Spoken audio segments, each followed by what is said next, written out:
Hi. Hi, everyone. So, as Fabienne said, I am the International Director of Animal Equality, an international animal rights organization dedicated to reduce suffering and death of animals. We have just been considered a top charity by animal charity evaluators. So I'm going to start today with some imagining. And what I want you guys to do is to participate. So I'm going to ask you all to please close your eyes. So come on, be brave, close your eyes. Okay, I want you to imagine you're at a funeral. It's your funeral. And animals are there. They have decided to attend the funeral, and I want you to take a few minutes to reflect on what you would like them to say about you, about your life of activism. Just take a few seconds. What would you like animals to say about you the day of your funeral? Okay, enough. Open your eyes, and I want to hear from you. What have animals told you? What have they said to you that day? Come on, be brave, come on. Great answer, at least you tried. More. Come on. Yes, just go ahead and jump out answers. Brilliant. She helped us as much as she could. More answers. Yes, just go ahead, say the answer. You tried your best. She saved us all. Good. Sebastian knows what I was looking for. No, I'm just joking. They are great, great answers. So I have reflected on this question several times during my life as an activist. It's actually taken from the book, The 7 Habits of Highly Effective People. Of course, the book doesn't focus on animals, but it is actually a very good instrument to help us to know what we want to guide our lives. So the answer I always get from people, and the answer I always get from myself is, she tried her best. She never gave up. She worked no matter how hard, and she saved as many as she could. So I think that in circumstances of extreme violence and suffering, like the ones animals are experiencing, we would all agree that we should try to save the greater amount possible. We should try to save as many animals as possible. Can you lift your hands if you agree with this statement, that we should try to save as many animals as possible? Great. Actually, studies prove the same. When people are asked whether if they would save one or several from an imminent death from a train that is approaching them, 90% of people say they would prefer to save more than less. So most of us are here today because we have decided to dedicate some part of our lives, or even our entire lives, to animals, because we think that animals are probably some of the individuals of the planet that need help the most. But I have a question for you, another question. Is there a group of animals that need it more or the most? Is there a group that suffers in a greater number, or whose suffering is like taken out of a nightmare? Just throw answers. What can this group of animals be? What is this group of animals? They're suffering in a larger number, and their suffering is unimaginable. Go ahead. Chickens, brilliant. Fish, yes. Pigs. Cows, you guys are awesome. You're such a great group. So it's farmed animals. Farmed animals, I would say, suffer in a greater number. Their suffering, although of course we hate to compare, but I would say that their suffering is greater. They have few laws that protect them worldwide, and unfortunately, not very many organizations are focused on defending them. So I'm just going to go ahead with the slides. Sorry, I missed the slides there. So let's start with the numbers.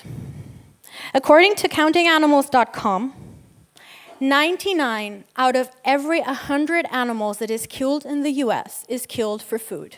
99 out of every 100.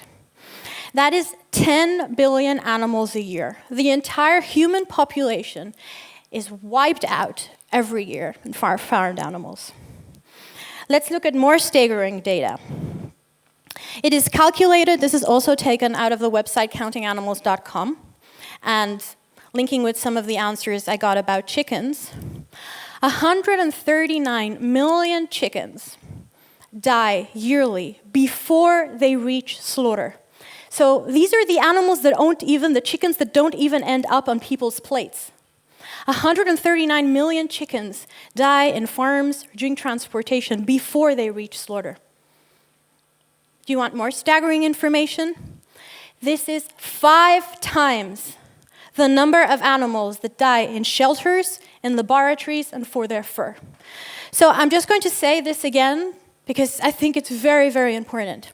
5 times more chickens die before reaching slaughter than the animals that die for fur in laboratories and in shelters combined.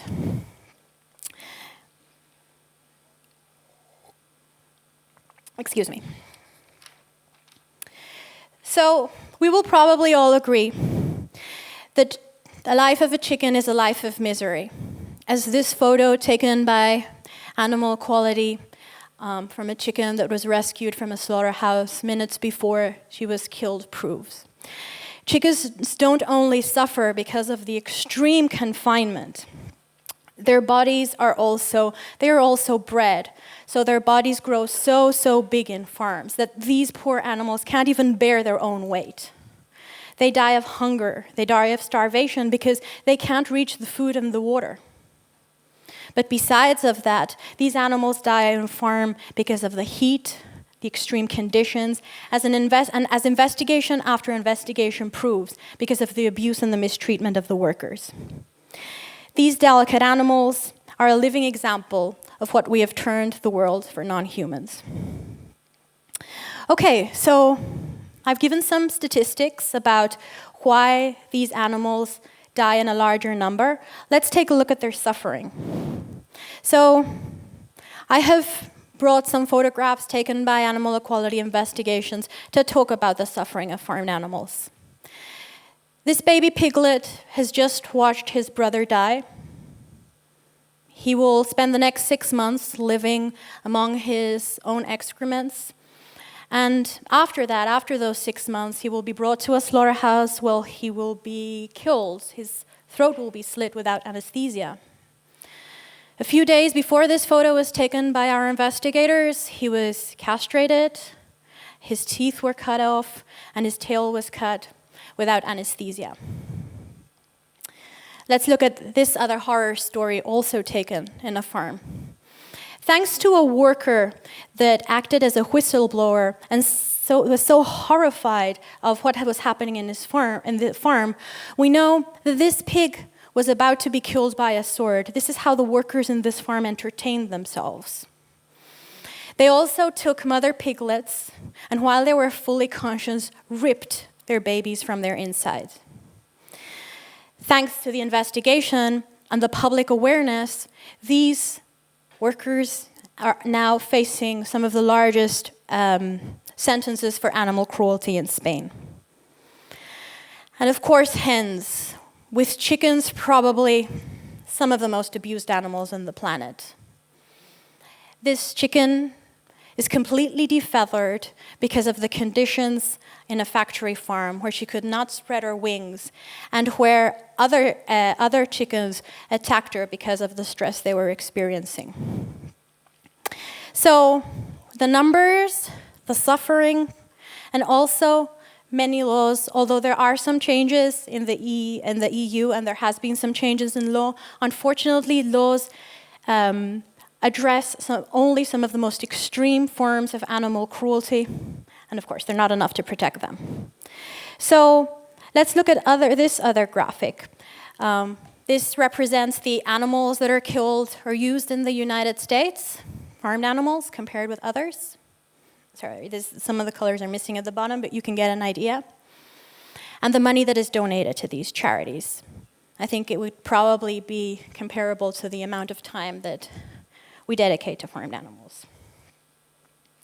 So when we think about advocating for farmed animals, we also have to think about the possibility of impact. It is sometimes people may go to a circus maybe once a year. They may go to zoos when they have children, maybe 3 or 4 times in their lives. And it's sometimes difficult to explain or for consumers to understand how they can affect the use of animals for fur and how they can affect animals in laboratories. It's difficult for a person who doesn't wear fur to understand how they can help fur animals that are exploited for their fur, But every time a person chooses to go vegan, they are saving 200 animals directly. And people eat meat and they eat other animal products every day. This means that every time we convince a person to go vegan, we are doubling or triplicating the effect we are having on animals. We have to face that the time we have on Earth is limited. One day we will be in the situation when we will see our life coming to an end. And we will want to look back and think that animals would say some of the things you guys said before. She tried her best. She saved as many as she could. So this is a reason to start focusing more on farmed animals. Okay, so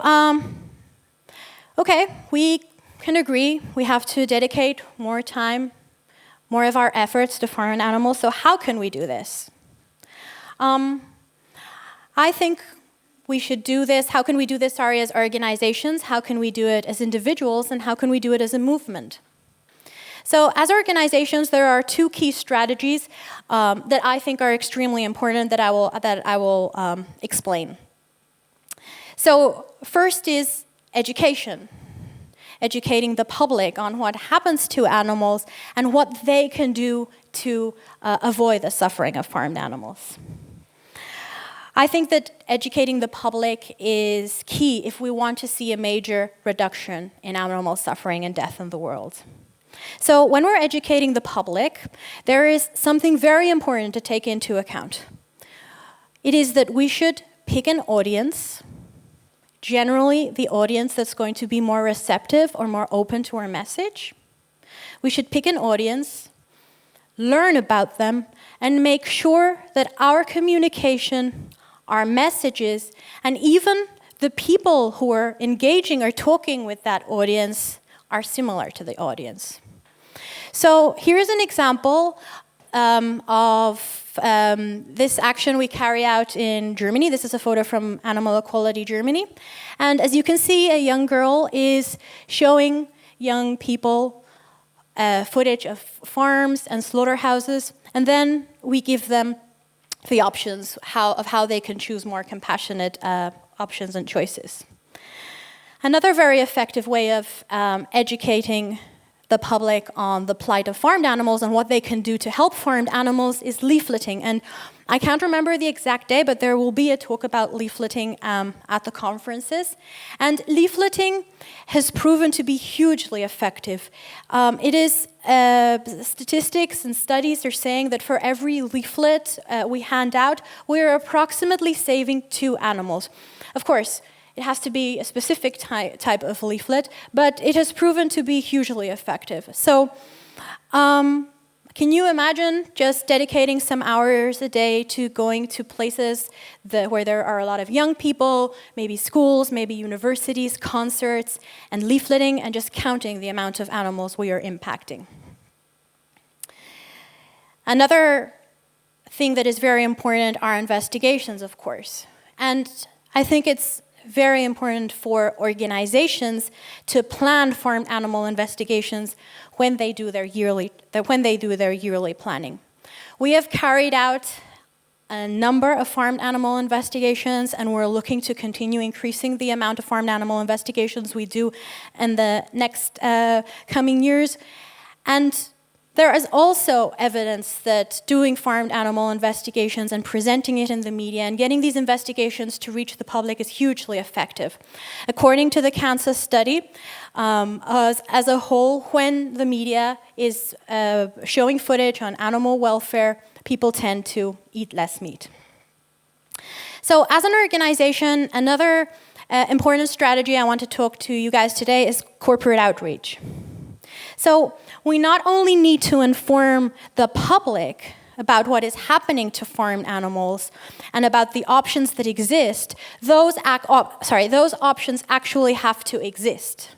So there are many reasons why people don't go vegetarian or vegan or don't reduce their consumption of meat, but the main reason is because they don't know how. So not only should we take this into account, but our activism should take this into account, and that's what corporate outreach does. So corporate outreach is reaching out to corporations and getting them to do one of these three things. Either A, including more vegan products, B, eliminating some products from their shelves, and 3, working with them or convincing them to improve or change their animal welfare policies. And this strategy, especially getting companies to include more vegan options, has been hugely effective. In the US recently, Ben & Jerry's, that you probably know, that is one of the largest ice cream stores in the world, has recently said that they will be including a vegan ice cream. And Subway, that has over 25,000 stores in the US, has just recently included a vegan sandwich in 1,000 of its stores because of a campaign of the organization Compassion Over Killing. The launching of this campaign of this sandwich was such a success that they are looking to extend it even more. So these campaigns are impacting millions of animals in a measurable way. And we're going to look into what we can do as individuals. When people ask me, I always recommend them to collaborate with an organization, because although what we can do as individuals is hugely effective, or can be hugely effective, organizations usually have the information, the resources, the background, and the structure to be able to have more of an impact and to be able to make more of our activism. But if we can't collaborate with an organization for a reason or for a number of reasons, here are some of the things we can do for farmed animals as individuals. So, of course, we can leaflet. It's as simple as taking an afternoon off, going to a university college, going to a concert and handing out leaflets. And you can ask groups like Anima, Vegan Outreach, or Animal Equality for the leaflets.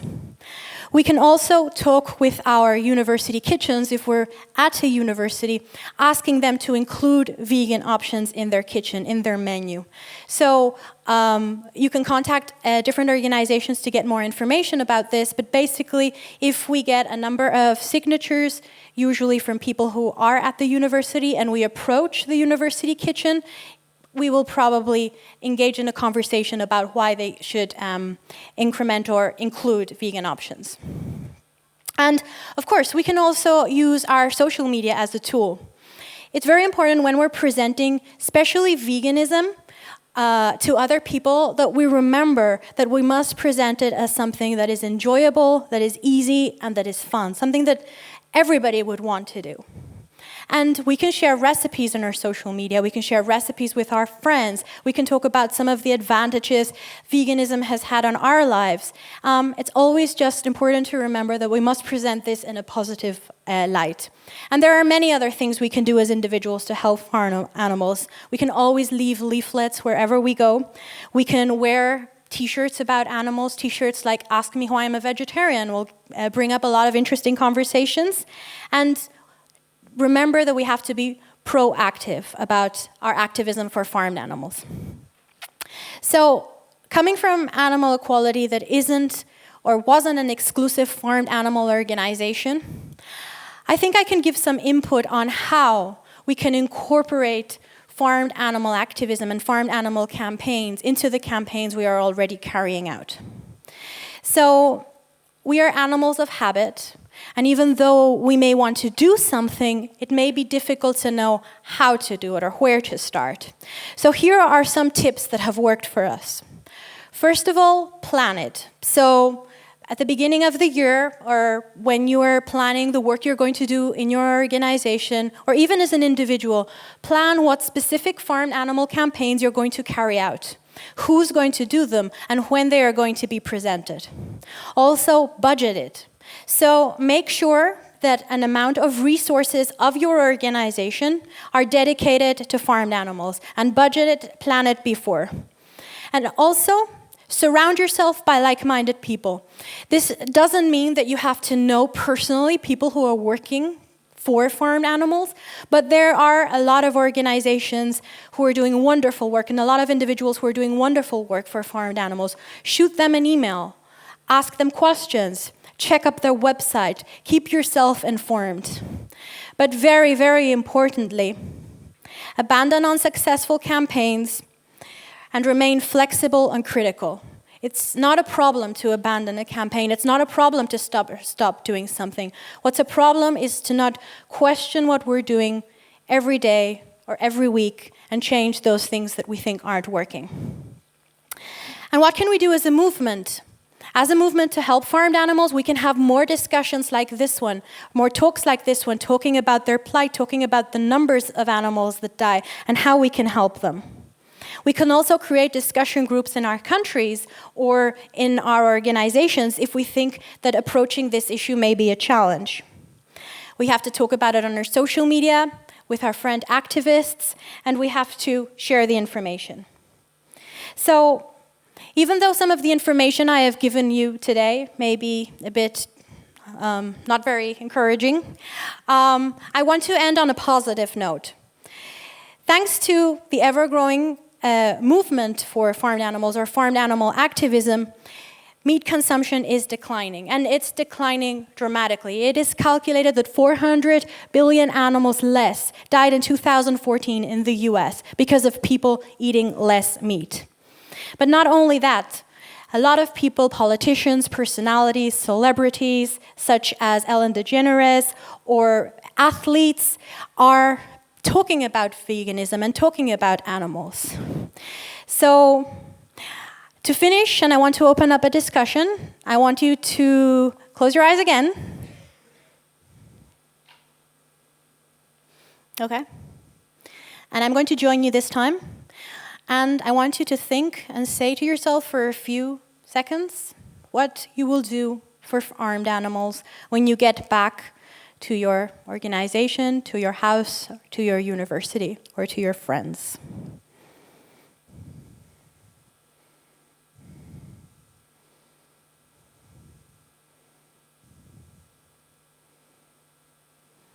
Okay, thank you very, very much. I'm going to open the discussion now. Before we finish, I just want you to make sure that you also attend my wonderful colleague Rhea Burke's talk. This on Saturday at 6 p.m., also about effective activism. And Matteo Cuppi, that is the director of animal equality in Italy, talks about investigations on Friday at 3:30 p.m. Thank you very much, and please, any questions or discussions. Thanks.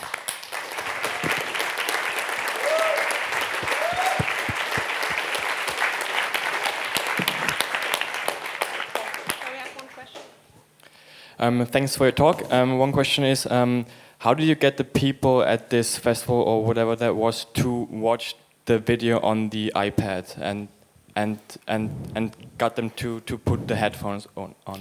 So I think some of my wonderful colleagues from Germany are here, and I'm going to let them answer because they have more experience than I have. Yeah, thank you for your question. Basically, we target them with energy snacks. So they get a free energy snack if they watch the video. More questions? Hi, thank you for the talk. My question is basically, when you said you shouldn't hesitate to stop a campaign if it's not working, mm-hmm. How do you measure? What sort of measurements you take to decide whether a campaign is successful or not? Mm-hmm. Yeah, that's a great question. So it's a great question. It's a complicated question to answer because it really varies from organization to organization, and it can vary depending on your goals. But I want to say one thing. I think that generally, in my experience, some of the campaigns I started carrying out in the past, they weren't really because there was a debate or a discussion of what can we do to be more effective, what can we do to save more animals. Usually they happened because something affected us emotionally, or we thought that something was urgent and needed to be addressed urgently, and that is what brought us to start that campaign. And with activism, something that has happened to me several times is that instead of being a proactive activist, I have been a reactive activist. So something has happened and I've tried to put out a fire here, and then something else has happened and I've tried to put out a fire here. And honestly, if you're working like that, you're not really being effective. So my advice is to be proactive, to set a goal of what we want to achieve with what we have, what we can achieve, and works towards it. And generally, no matter what happens, no matter what noise we hear, we should focus on our goal. I do want to say, though, that there can be I think that context is very important, and that is, me and my colleagues think that animal equality shouldn't be an exclusively farmed animal organization, although most of the work we do is farmed animals. And sometimes in order to get media, in order to create the context where farmed animal work is easier, we can take advantage of something that's in the news or a campaign that is trending at the moment to get a discussion about animals, and then our farmed animal work will be more effective. But I would generally say that campaigning and successful campaigning requires planning with the question of how will I reach more people, how will I save more animals, and then organizing the steps in order to carry that out, and making sure along the way that we are supervising and that we're following up to make sure that we are achieving those goals we set out to do. Thank you for your question. Great question. More question? At the beginning of your talk, you talked about the leaflets, and that every leaflet you hand out, it saves 2 animals. But it was depending on the leaflet. So I was wondering, but then you stopped and went to the next. Okay. So where it's depending on. So sorry about that. Yes. So yes, there are studies. There's still more studies to be done, but there are studies that indicate that approximately for every leaflet we hand out, 2 animals are saved. What I meant is that it depends on the leaflet is that we have to take into account what we want to communicate, how we're going to communicate it, and who we're communicating to. So what I meant is that if I take this piece of paper where I had my talk written out and I hand it out to university students, I will probably get no effect whatsoever. So I will have to plan my communication, making sure that I'm taking what they need into account, what will affect them into account, and making sure that it's an overall professional, good-looking leaflet.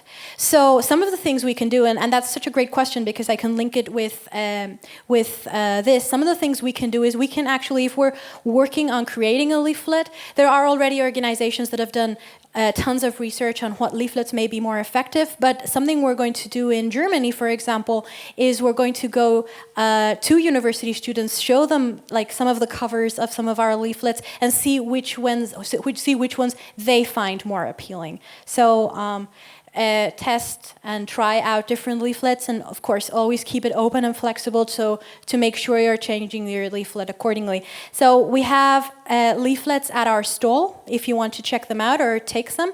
And then again, I hope someone from the public can help me with this. Victor Schodden from Vegan Outreach is giving a talk on Sunday. On Sunday at what time? Where are you? On Sunday at what time? Hello? Hang on. Okay, sorry. So Victor will be giving a talk about leafleting, and there will be a lot of tips and information. It's going to be in this room at 10:30 on Sunday. Perfect. Thank you. Great question. Thanks. Yeah. Thank you for a great presentation. Returning to the statistics you showed about the 400 billion animals that were saved due to Americans eating less meat. I read the study as well, and it kind of suggested that actually like meat reduction was saving more animals than the vegetarians and vegans were. Any thoughts on the irony that it seems that getting people to eat less meat seems to be smarter than trying to get them to go vegan at this specific point in history? And any thoughts on how people can incorporate working with meat reduction without feeling that they're selling out on animal liberation?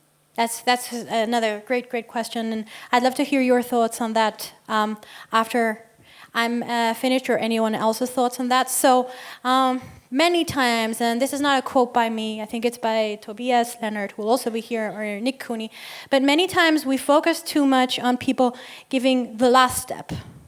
And we're kind of, hey, I've given up meat and I'm not eating milk, and we're like, yeah, but you're eating honey and you're eating cheese, and that's definitely not positive. We're focusing too much on them, giving them the last step, and not helping them to give the most important step of all, the first step. So I agree that we should probably include as part of our messages asking people not only to go vegetarian or vegan, but to reduce their meat consumption for many reasons. First, it has proven that for a person to it has been proven that it's easier for a person to take a last step if they take a first step first.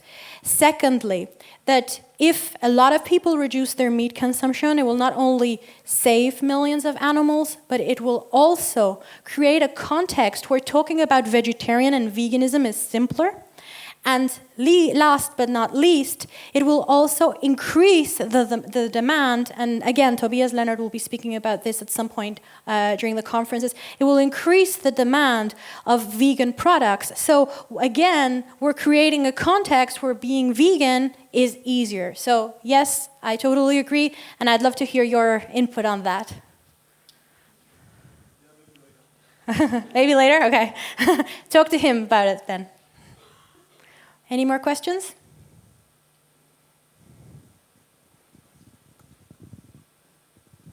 Thank you.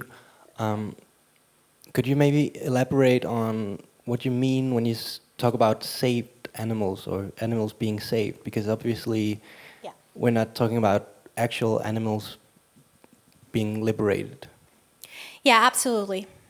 Absolutely. They are animals that aren't born, or the number of animals less that are not born, they're not brought into existence because of human demand. So yes, they're not saved, but we're talking about, or at least I think that communicating is very, very important. And although I totally get what you're saying, I think that when we're communicating to the public, for example, and we are trying to encourage them or persuade them to reduce their meat, go vegan or go vegetarian, using the word saved is more strategic than maybe using not bringing animals into existence, and that will create in them psychological something that will help them make the step in the right direction. So yes, totally right. I use that because I think it's just easier to communicate, and I think when we're addressing young people, or when we're talking about vegetarianism, veganism, or meat reduction, it can be more strategic. Thanks. Any more questions? Okay, well, I'm happy to speak to you. I'll be here until Sunday at any point during the conferences. Thank you all for all you do for animals. You are heroes, and I hope to see you all and speak to you all. Thank you.